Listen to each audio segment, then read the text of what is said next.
There are few foods that are more American than a perfect smash burger. Crispy edges, melty cheese, tangy pickles, caramelized onions. And it just so happens that we're making these on America's 250th birthday celebration.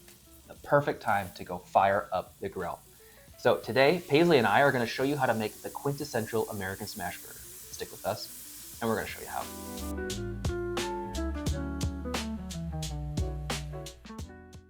Paisley, do you know what a smash burger is? I know what it is.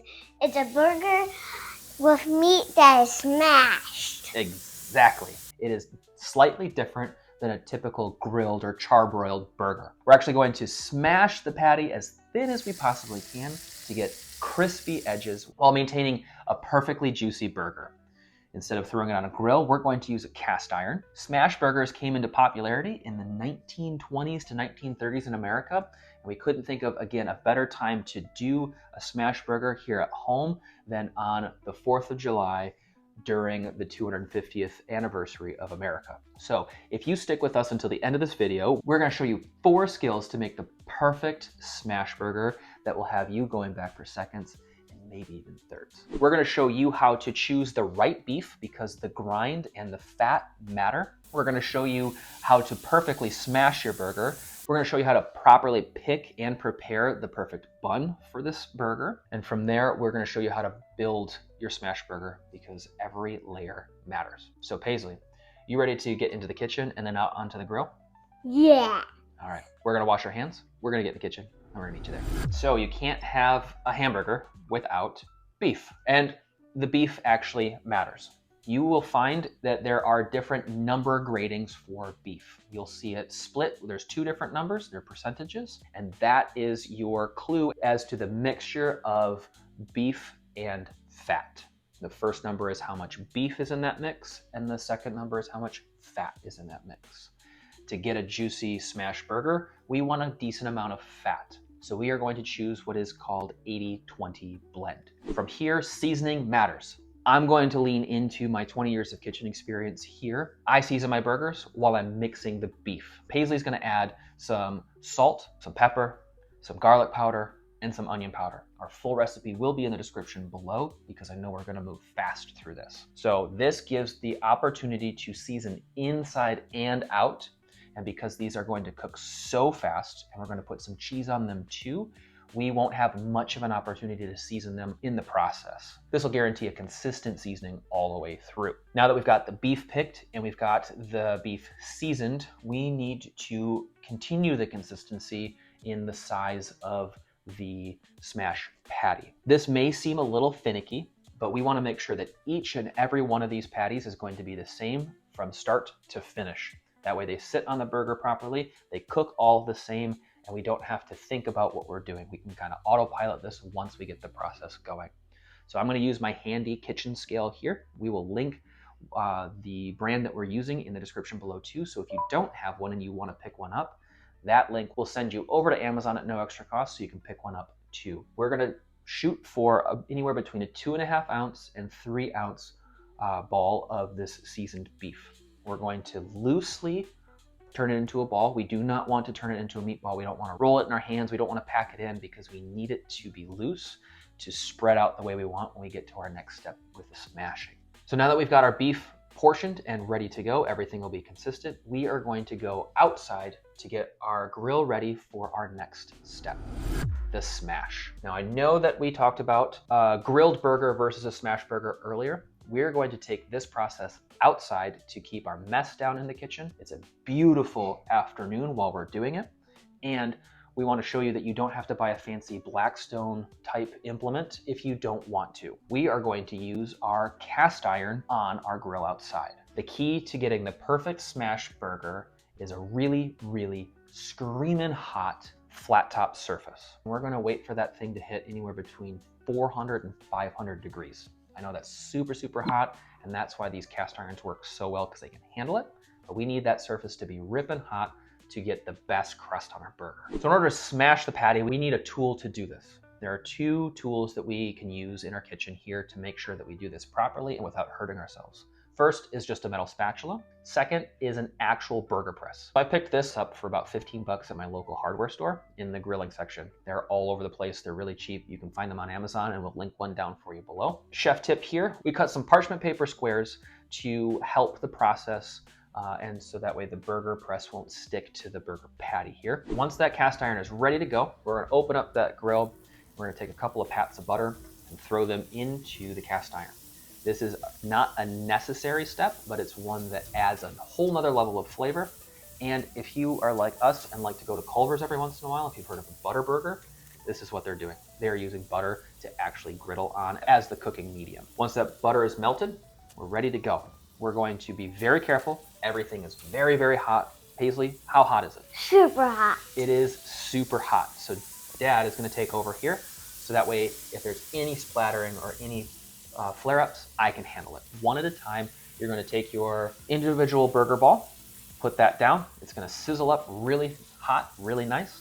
We're gonna put the parchment paper square over the top, and then we're gonna take our burger press, and we're going to press down harder than you think you need. We are smashing these burgers not to release the juice, but to get as much surface area on that cast iron as possible. A smash burger is made right here by the amount of crust that you can get on it. You want caramelized, crusty, crispy bits on this really thin patty because that gives you that texture, that mouth feel, and it also adds a lot of flavor. Once that's smashed, you're gonna remove the paper and you're gonna move on and do this again. You're gonna do as many as you can fit in your pan safely. These are going to shrink. Now, these are gonna cook really quickly too. We're going to cook them almost entirely on one side. That's a little bit different than you would a grilled burger where you're flipping it constantly. In just a matter of minutes, you're going to be ready to flip this. You're going to see most of the meat is cooked. You're going to see those juices just kind of flowing. This burger is going to be juicy, even though some of that is being released. We're going to give it a flip. Once we flip it, then we get to choose our cheese. Paisley, what kind of cheese should we use? American cheese. Perfect choice, because this is an American smash burger. So we're gonna flip a piece of American cheese onto our burgers. You can use whatever kind you want. If you want it spicy, go ahead and use some pepper jack. If you want it super fancy, use some aged cheddar. Your choices are endless, and that's why we love it. Now that we've shown you how to make the perfect smash patty, we also want to talk about your buns. A great smash burger deserves a great bun. I have had, and I'm sure as you have had, many burgers where the burger was delicious, but the bun couldn't handle it, and it fell completely apart, kind of ruining the experience. So we don't want that to happen to you, and we're showing you here how to avoid that. We are choosing a brioche bun. Brioche is an enriched dough that has lots of butter in the dough that's making it a much richer dough, and it will hold up to this burger.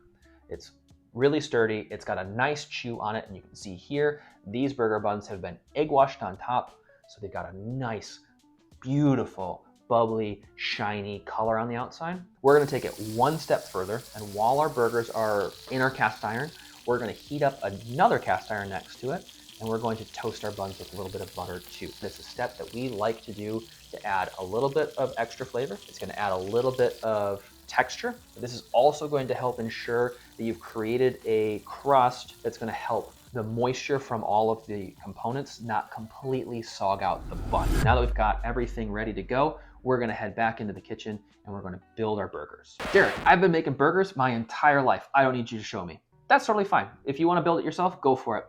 We appreciate you watching this far, but if you wanna see how a chef looks at this in a different way, watch what we're about to do here. We've got our buns ready and we've got our patties ready. We're gonna add a couple more ingredients. We're going to use dijonnaise that Paisley helped me make. That is a simple sauce of just mayonnaise and mustard. We'll put the recipe in the description below. We're also gonna add some caramelized onions. And if you don't know how to do those, we have an episode for you. We'll link it at the end of the episode too. These are gonna add a nice layer of moisture. They're gonna add a nice layer of fat, and they're gonna add a little bit of sweet and tang to the entire thing, which is a really great balance. And then we're gonna use some Claussen's dill pickle chips. Now, a hot take, I love Claussen's, and I think Grillos are overrated. That's right, I said it.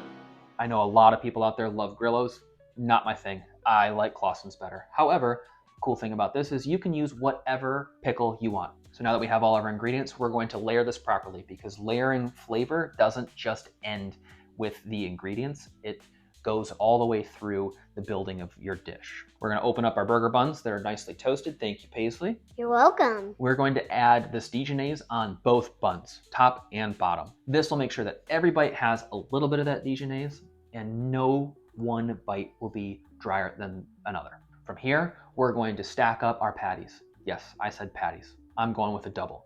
Once those burgers are on, then we're going to add our caramelized onions. We're going to add a couple of pickles here. Those are going to add a really nice zippy bright tang that's going to cut all the fat here. Once that's built up, we're going to add the top bun. We're going to give it a little bit of a smash so we don't have to disjoint our jaw to get this thing in our mouth. And we're going to enjoy the heck out of it. And there you have it. You've got the quintessential, perfect, most delicious smash burger that is excellent to go outside and celebrate with family. Thank you so much for sticking around. We hope that you enjoyed this episode, and we hope that you learned something along the way. And if you did, can you do us a super big favor?